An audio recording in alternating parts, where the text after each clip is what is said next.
கடலலை கொஞ்சும் திருச்செந்தூரில் விஸ்வரூபமே வேலையா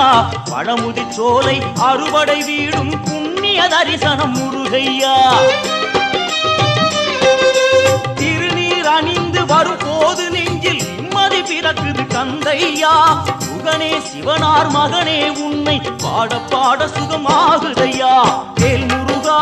அரோகரா அரோகரா வேல்